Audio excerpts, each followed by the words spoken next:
So still talking about that beautiful, beautiful truth that in Jesus, we have found that our sacrifices are acceptable to God, and how this actually connects us with the glory of God. And welcome, good morning to this morning's Jolt, simple truth from the Word of God.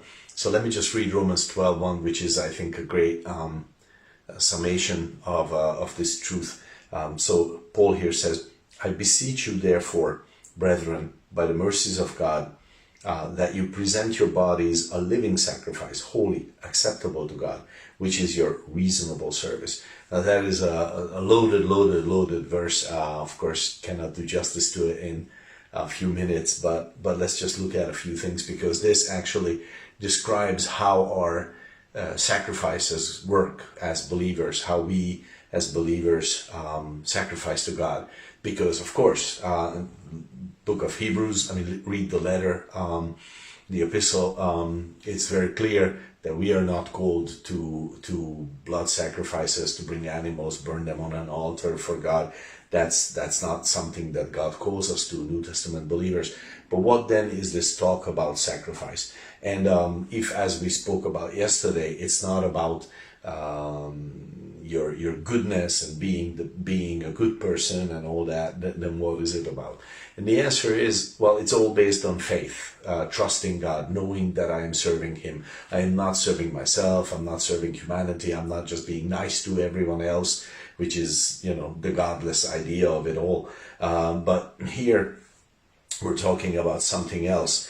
He says, first of all, present your bodies. Okay, so the Greek for that is somata, which is for the physical body. It refers to the physical body. And verse 2 speaks about the mind and presenting the mind also, but that's not our theme now. But first, Paul wanted to make it very clear that this body can be a holy sacrifice also. And because we're sinful and we fail and we mess up, therefore we easily and often think, no, my body cannot be a holy sacrifice. How could it be? I have failed, I have sinned. But God is saying, no, give it to me. The Gnostic heresy, this is so far removed from that, because that whole idea is that the body is sinful, the physical body is sinful, and therefore it can have no meaningful association with God. But here it says, give your bodies as a sacrifice, like give yourself to God, and your body is something that is okay with God. And First Corinthians 6:13, the end of the verse says, the body is for the Lord, and the Lord is for the body, which is an amazing two-way thing, but we're not going to go into that. But what is a living sacrifice that he refers to here?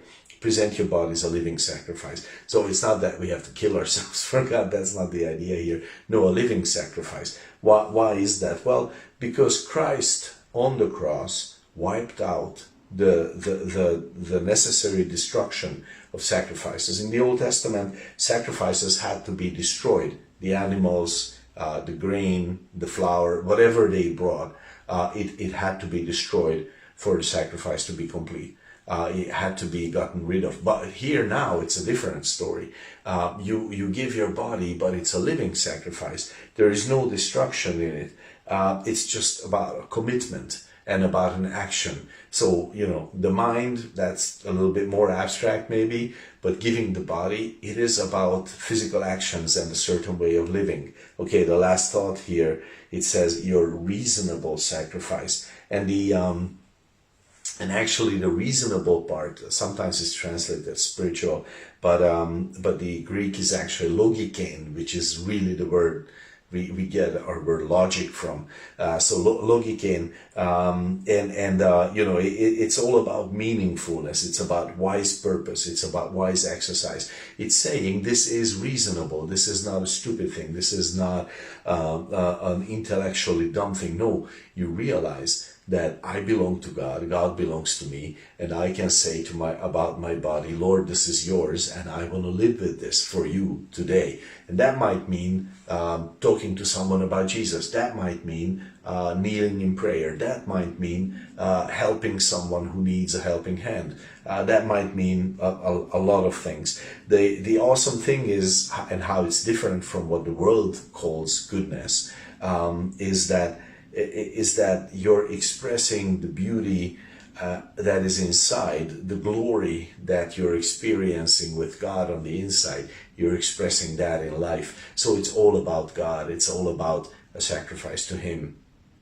So that, I think, is a great start for another good meditation, and I trust that you will do that. God bless your day.